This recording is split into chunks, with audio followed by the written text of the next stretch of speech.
Good. Okay, well, welcome to the Mighty 8th Air Force Museum. What we're looking at here is our B-17 currently undergoing restoration. It's named after the city of Savannah. The 5,000 B-17 was processed here in Savannah during World War II. So what I mean by processed was the 8th Air Force was actually established here just a few weeks after Pearl Harbor. It's 11 officers, no enlisted people, a couple of typewriters, and no airplanes. It's not sound like a bunch of an Air Force does it. But they very quickly put the organization and infrastructure together for the 8th Air Force, and they went overseas to the UK to establish the organization there in England. Savannah remained a processing point.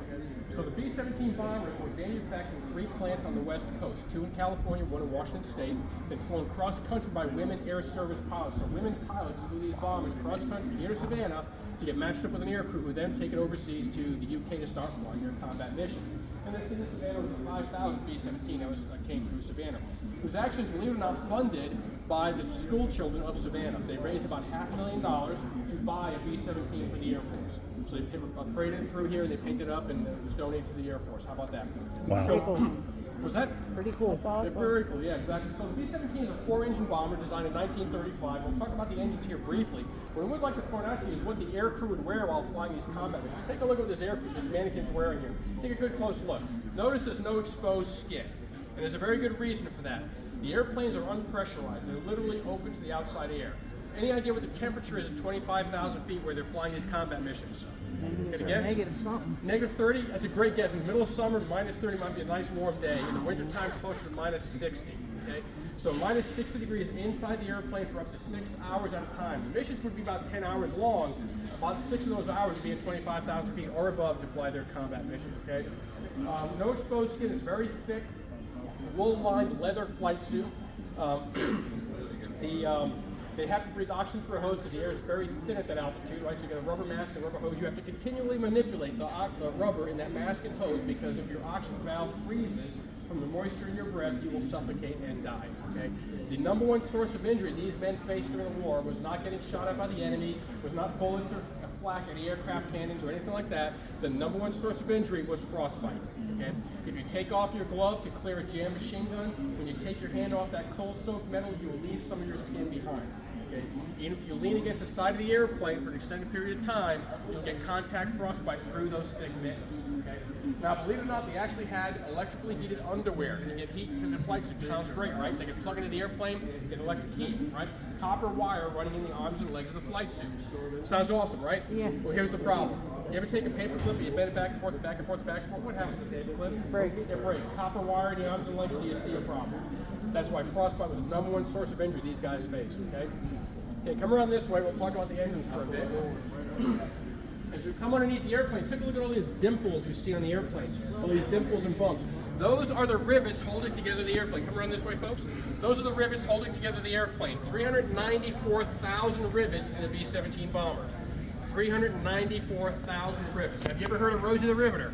Yeah. That's what Rosie the Riveter was doing, one rivet at a time. Okay, one rivet at a time. By the way, it takes 2 people to buck a rivet, right? So 394,000 times they're putting that rivet in place one at a time to get this airplane put together, right? Pretty impressive stuff, right? Okay, this is the engine that powered the B-17. It's a Wright Cyclone 1820, designed in the mid-1920s or so, 1930s. First came out about 750 horsepower. As installed on the B-17, about 1,200 horsepower. It's what's known as a radial engine. Has 9 cylinders arranged a radial pattern around the central crankshaft, right? It's an air-cooled engine, which is great for an airplane because it has a high power-to-weight ratio. It generates a lot of horsepower for little weight. Because in airplane design, weight is one of your biggest enemies. You need to make an engine as light as possible. And an air-cooled radial engine is a great solution because it is so light compared to other engines. A big problem with the radial engine, though, is drag. Take a look at this big frontal area, right? You have to push all of that through the air. It's like pushing a barn door through the air, okay? Lots of drag associated with this engine. When you think airplane, you think sleek, aerodynamic, streamlined. This is none of those, okay? Contrast that with the liquid-cooled engine you see here and here. Allison 1710, Rolls-Royce Merlin here. Both of these liquid-cooled 12-cylinder engines typically used on fighter aircraft. Notice how sleek and streamlined these engines are compared to this engine here, right? It's exactly what you want for an airplane. Nice, sleek, aerodynamic design, right? Yep. But this engine also has a problem with it, right?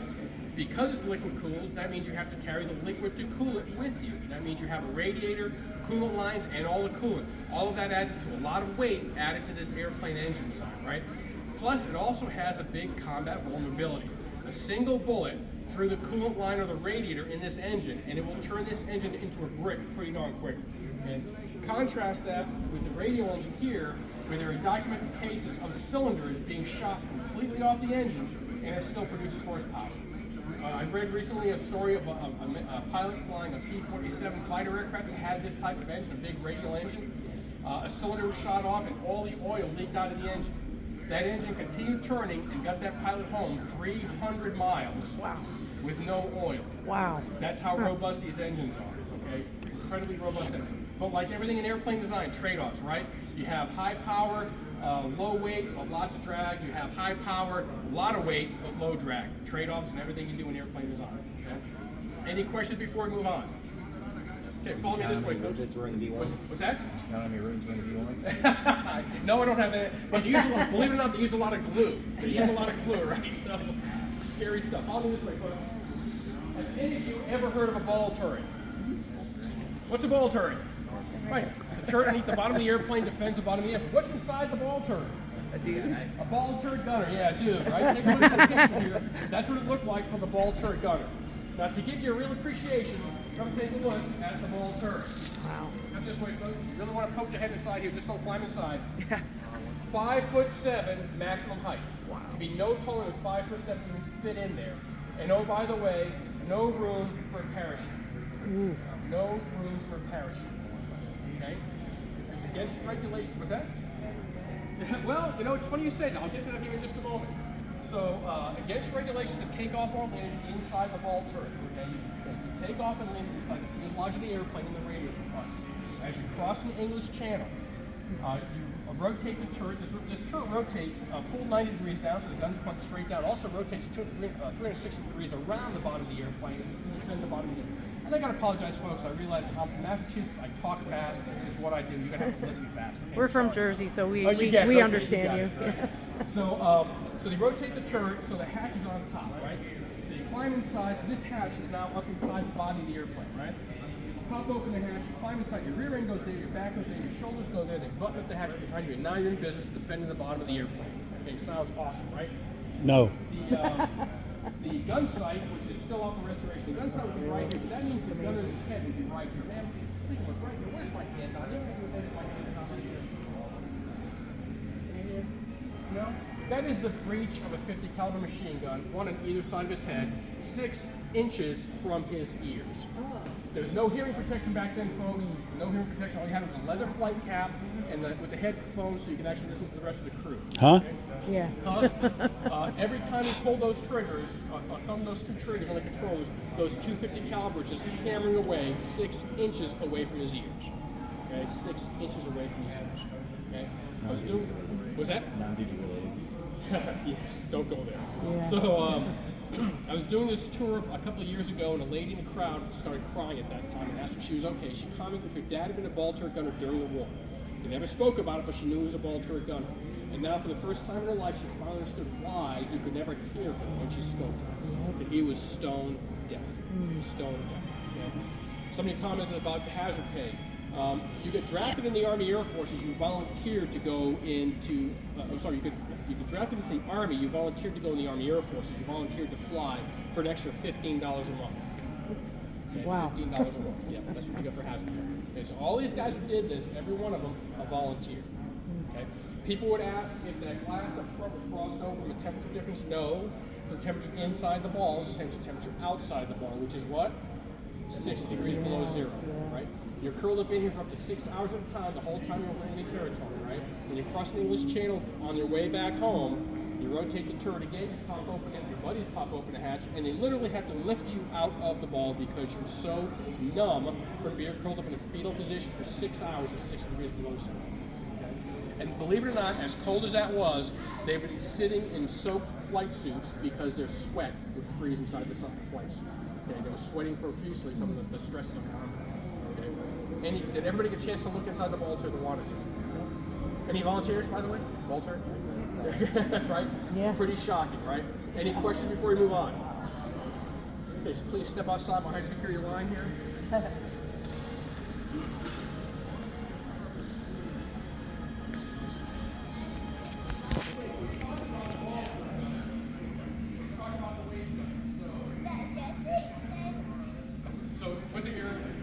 waist gunner. So this gentleman here, his grandfather was a waist gunner in B-17s with the 379, which is one of the most storied of the B-17. It was absolutely phenomenal what they did. As a matter of fact, in the honoring the 8th section, the 379 has a wonderful display case.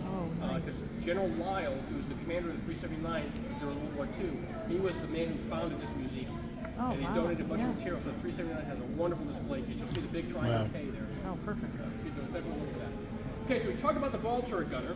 Let's talk about the waist gunner. This is the waist gun position. So on the B-17, this is a D model B-17, by the way. On the D model B-17s, they have a plexiglass cover just like you see here.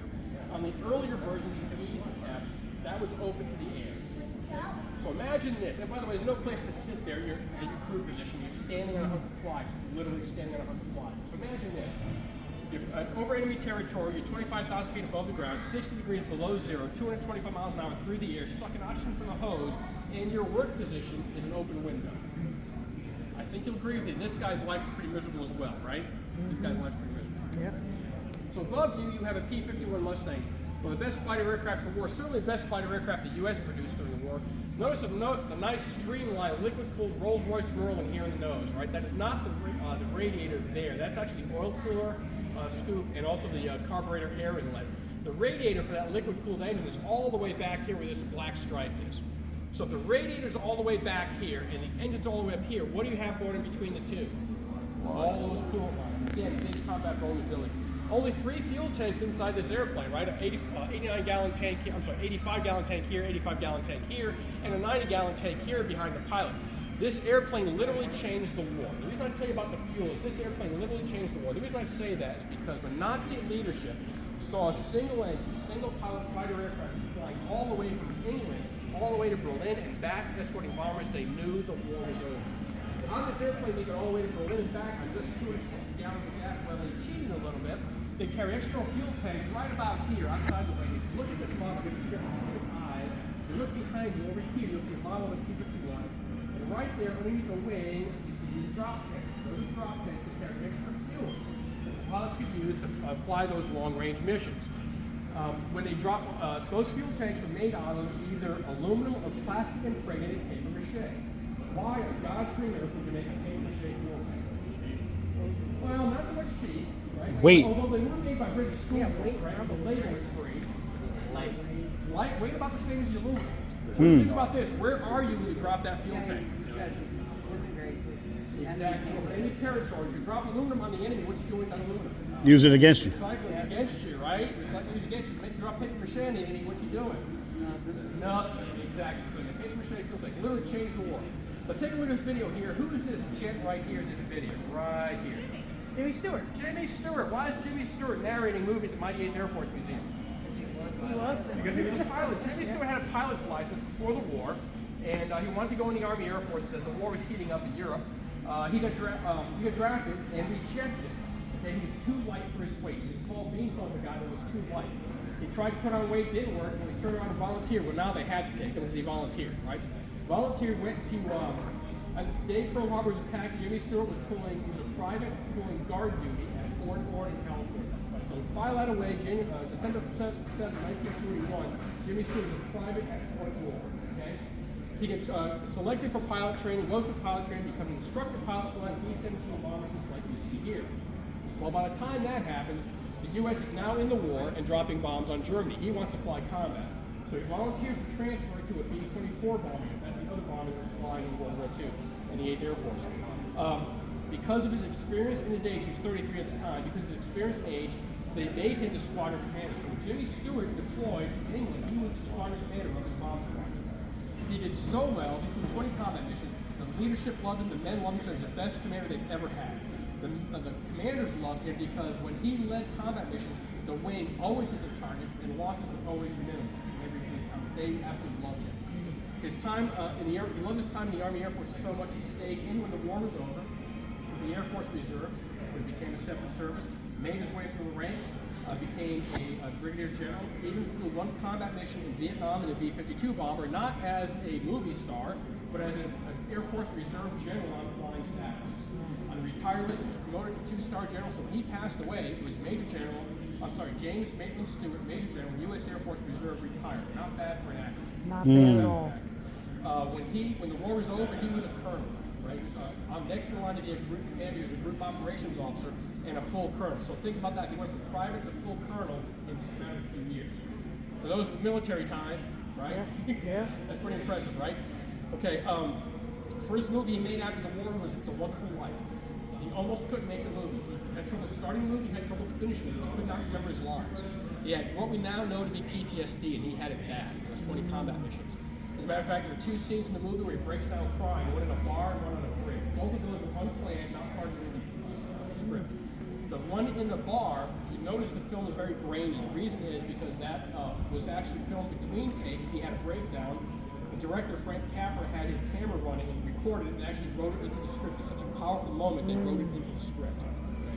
Pretty impressive stuff. Yeah. Another movie star for you before we get back to the airplane. Clark Gable. Everybody's heard of Clark Gable, right? Yep. Gone with the Wind comes out in 1939, makes Clark Gable the biggest star in Hollywood, if not the world. Wants to go in the Army Air Forces. MGM would not release him from his movie contract. When his wife, Carol Lombard, was killed in a plane crash in early 1942, MGM relented and finally let him go in the Army Air Forces.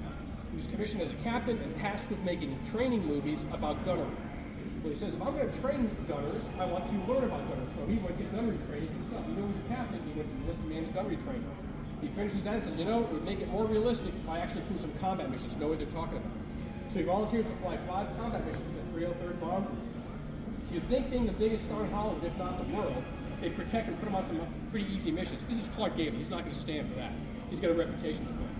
On one of his combat missions, a Nazi machine gun bullet takes the heel off his boot, exits the airplane right by his head, almost decapitating him. Now, this is where it gets interesting.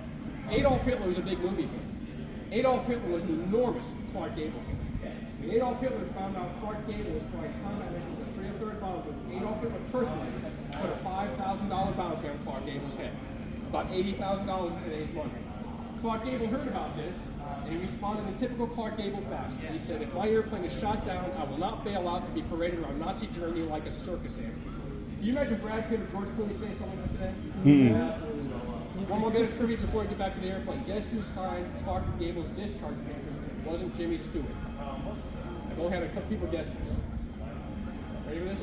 Captain Ronald Reagan. Oh. Wow. How about that? Because he was in the movie unit as well. How Wow. about that? Did you know that one? Cool. Sure. Yeah, look at you. Only 3 people have guessed that, so good on you. All right, follow me this way, folks. So we talked about the ball turret gunner, we talked about the waist gunner, let's talk about the tail gunner. This guy's got it pretty good by comparison, don't you think? He's completely enclosed by the aluminum. Believe it or not, he's actually got a little bit of armor plate right here, this armored glass right there. It actually scab on some armor plate here. That's actually, right here's a piece of the armor plate they put on the outside right there. So he's got it pretty good by comparison, don't you think? We're going to take a peek inside, take a look to the left, notice where his rear end goes, notice where his knees go, and please notice those 2 big wooden boxes. We'll talk about that here in a moment. What do you think? Pretty tight. Pretty tight, right? I'll cut to the chase here. He flies the entire mission on his knees. He flies the entire mission on his knees. Sounds pretty bad, right? Well, believe it or not, it gets worse than that, right? Think about this. An airplane in flight rotates around a center of gravity, right? That's just a fact of aerodynamics. So where's the center of gravity in a B-17? If you look all the way over here, about the fattest part of the wing is where the center of gravity is, all the way up there. So think about this. My fingers represent the center of gravity of the airplane. The pilots are sitting all the way here, the tail gunner is sitting all the way back here, and you hit turbulence. What do you think?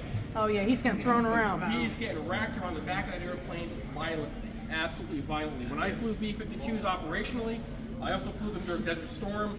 My gunner during Desert Storm had previously been a D-model B-52 gunner. I asked him what that was like, and the D-model B-52 gunner sat way in the back like this, back of the airplane. I asked him what that was like. He said on average he would trash 2 helmets a year from getting thrown on the airplane so violently it would crack his helmet on the side of the airplane, cracking it open. Pretty bad. Yeah. Did you notice those 2 big wooden boxes back there? Any idea what those boxes are? Ammo.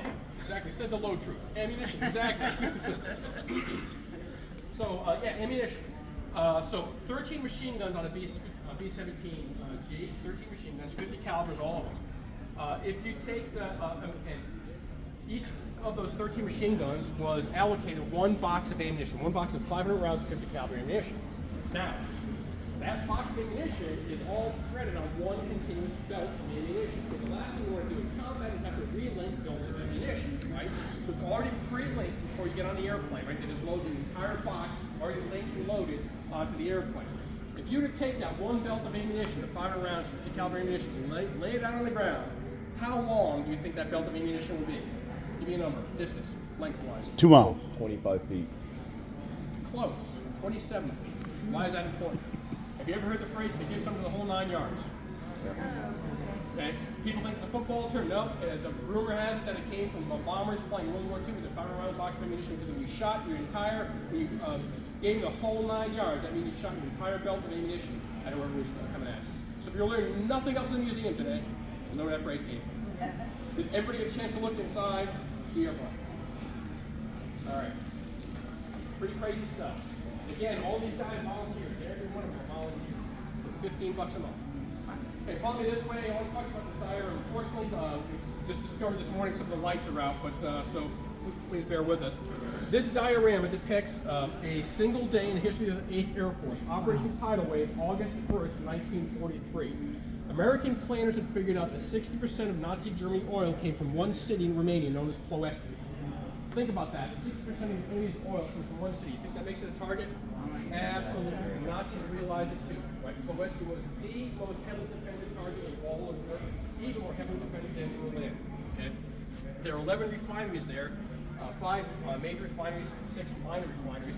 Take major refinery with a grain of salt. That's by World War II standards, right? What you're looking at in front of you here is a Columbia Quill refinery, target White 5, considered to be a major refinery by World War II standards. Very small by today's standards. Now, bombing accuracy decreases with altitude. The higher you are in altitude, the worse your bombing accuracy is. It's just a fact of physics, right? It's just like a shotgun, right? The further you are from the target, the more the shot spreads out, just like with bombing. So in order to hit such small targets, they had to come in at low altitude in order to concentrate their bombing. It also had the advantage of coming in under the Nazi radar coverage. They normally flew at 25,000 feet. Any ideas how low they flew this mission? A couple hundred. Best guess I've heard in weeks. Yeah, try 30 to 40 feet off the ground. 30 to 40 feet off the ground. Some airplanes came back with corn stalks stuck in their Bombay doors. One plane came back with grass stuck on its radial antennas. That means the airplane literally hit the ground, bounced, and continued on the mission. Okay? The plan was for 178 bombers arranged with 5 bombers to take off from Libya in North Africa, fly across the Mediterranean, across Albania and Yugoslavia, into Romania, drop to low altitude, get underneath the Nazi radar coverage, all radio silent, by the way, this is all radio silent, attack Ploesti, attacking from the northwest to the southeast, simultaneously attacking 9 of those 11 refinery targets. Then egress their way back out, fly all the way back to the sounds like a great plane, right? Any combat veterans here? Any combat veterans here? All right, help me out here.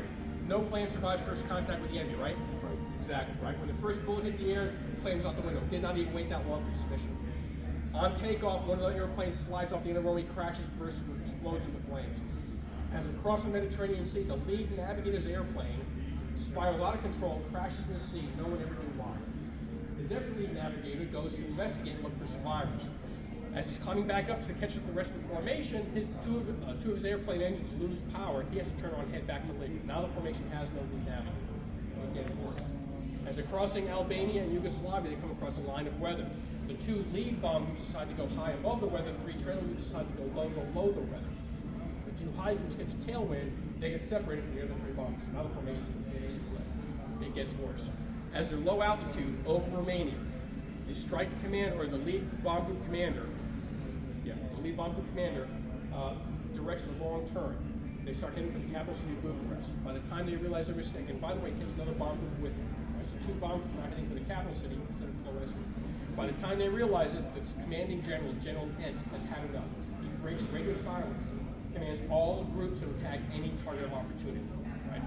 So the 2 wayward groups decide they turn north and start heading for the capital city of they start to turn north toward Ploesti. So now some planes coming in from the northwest, simultaneously attacking all those targets coming across the city from the same direction. Now you have airplanes coming in at the same altitude at the same time, attacking any target they can find.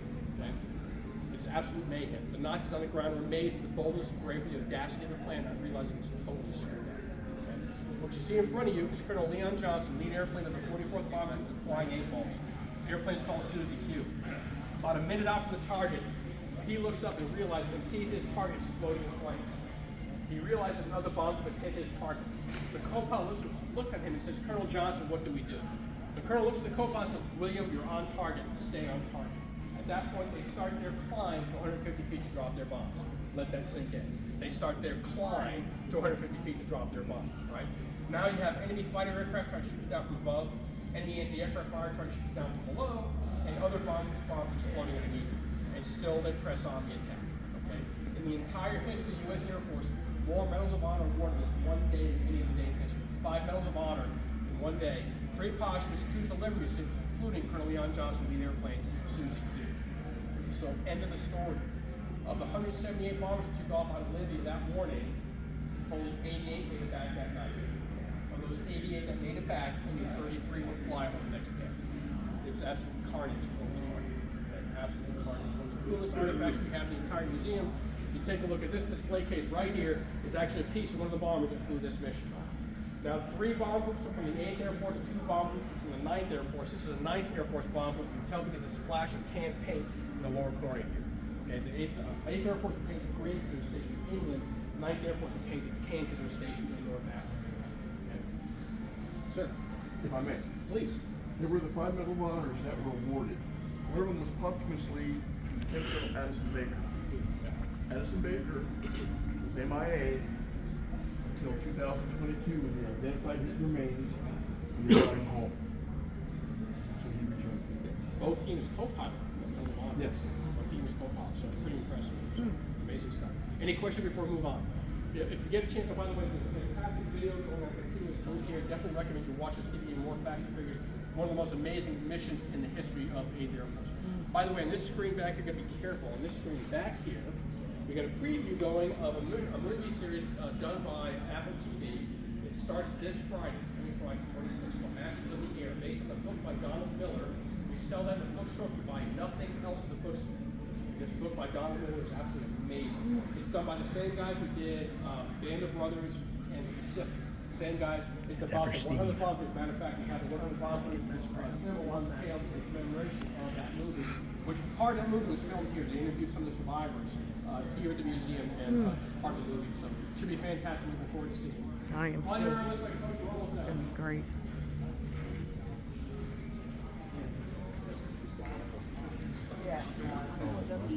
This is another section of B-24, just like the ones that flew on the Ploesti mission. We don't have a full B-24. We're supposed to get one when the museum finishes its expansion that's ongoing right now. They built more of these bombers than any other bomber in the world. There's 18,000 of them. Very few remain. Only one flying bomber remains today. Can you follow me this way, folks? In the second theater, you saw the 1,000-pound bomber. This is a 500-pound bomber. Give you an idea of the size difference. Remember what I said about bombing accuracy? The higher you are, the worse your bombing accuracy. Because of that, they prefer to drop a lot of smaller bombs versus a few big bombs. You hate to fly 600 miles to your target, carrying only 4 bombs and have them all miss, right? So because of that, they carry a lot more smaller bombs than a few big bombs.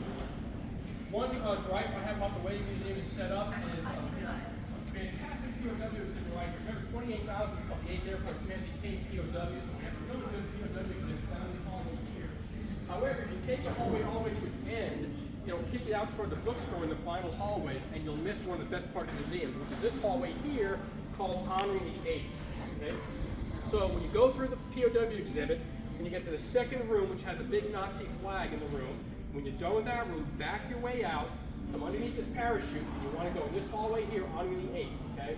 There's a fantastic exhibit for the 379th back there, so please take a look at that. Again, one of the great bomb groups from the war. And also, when you take a right, when you go into this hallway, you take a right, you'll see a display case for the 100 bomb group, which is what that movie Masters of the Air is all about, the 100 bomb group. You'll see pictures of 3 gents. Those 3 gents are the 3 central characters that you'll see in that movie. Robert Rosenthal and the 2 Buckies, Bucky Clever and Bucky Egan. They were the foundation of that group. They really were amazing men. Okay, follow me this way. So we talked about... How big is that parachute? Was that? It's a small parachute. Yep. I mean, I was a paratrooper. That's a small parachute.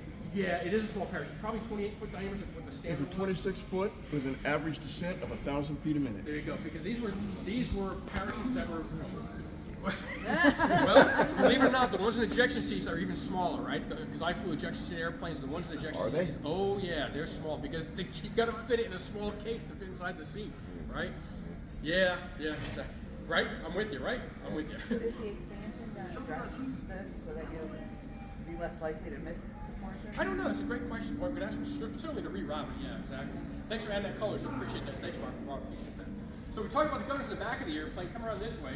So we talked the officers sat in front of the airplane. The pilot's up here in the cockpit. Pilot on this side, co-pilot on the other side. Top gunner above. He's also the flight engineer. The navigator navigates the airplane right here. Oh, by the way, I would like to point out.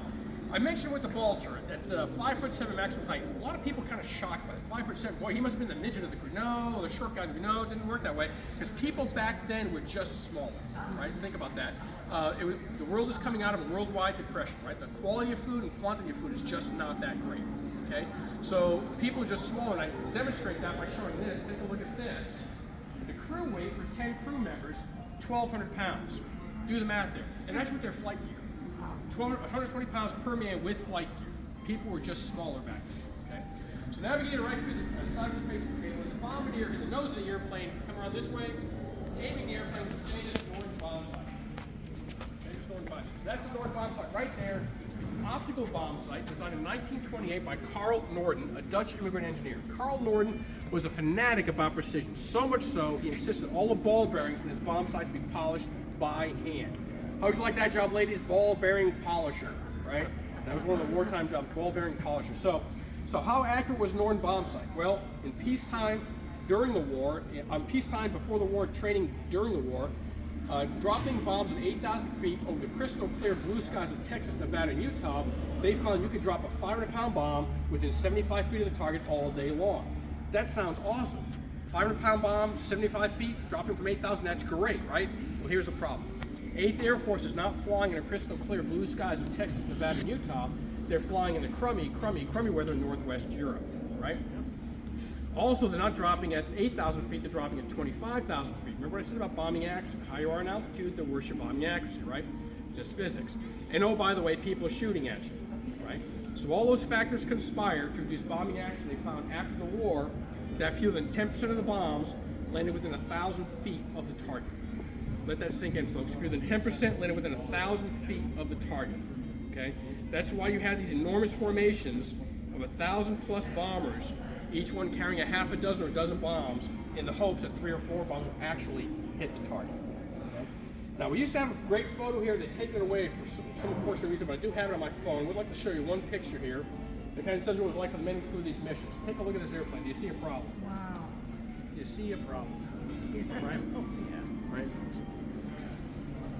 That's an airplane called Lovely Julie. Yeah. You can pull it up on the internet. Lovely Julie. This is October 1944. Yeah, what ended up happening was that they just bombed Cologne, coming off target after they bombed Cologne. A single round of anti-aircraft fire hit the airplane right here and exploded in the bombardier's lap. The bombardier vaporized. Never be seen again. Right? Turned into a vapor. The navigator sitting right behind him was very badly wounded but survived. His entire compartment was destroyed, all of his instrumentation is destroyed. He's blown to the back of the cockpit, back of the navigator section. The pilots also very badly wounded, but they survived, and all of their instruments are gone too. The navigator climbs up between the two pilots, even though all of them badly wounded, and he visually navigates the airplane home 300 miles from Cologne. Gets back to their home base. Now the reason I tell you this, imagine this. You are a young bombardier. You've just finished bombardier training, you're 21 years old, you're showing up at your first base, you get your bags in hand, you're heading to your hut. And you know you're on the flight schedule to fly tomorrow. And that airplane, Lovely Julie, taxis by you looking like that. And you look up at the seat, which is still there, the seat's there and intact, and you realize that you'll be there tomorrow in a different airplane in that same seat, flying the same type of mission that jet was doing when he got vaporized. But you know what? You get up and you do your job anyway, okay? Because that's courage. People think courage is the lack of fear, okay? Sir, combat vet, right? Let me ask you this. Anybody who's been in combat and says they weren't scared is a liar or a fool? Both. Thank you. I'm a combat vet as well, and Sir Rob as well. All of us combat vets will say the same thing, right? If you say you're in combat and you're not scared, you're a liar or a fool, or both. Courage is facing that fear and doing your job anyway. In this generation, these men have had it in spades. That's exactly what this museum is dedicated to, the men who flew those combat missions. Okay, so keep that in mind as you go through this. And by the way, I don't know if Mark mentioned this to you in the theater. Any idea what the average age was for these men who flew these missions? Boys? Officers 21, typically gunners 18, 19. Think about that. Okay, let that sink in as you go through the rest of the museum. Any questions or comments before I turn it all loose to the rest of the museum? It's been great. You all have a great day. Enjoy the rest of the museum. Thanks. Thank you, sir. Yeah.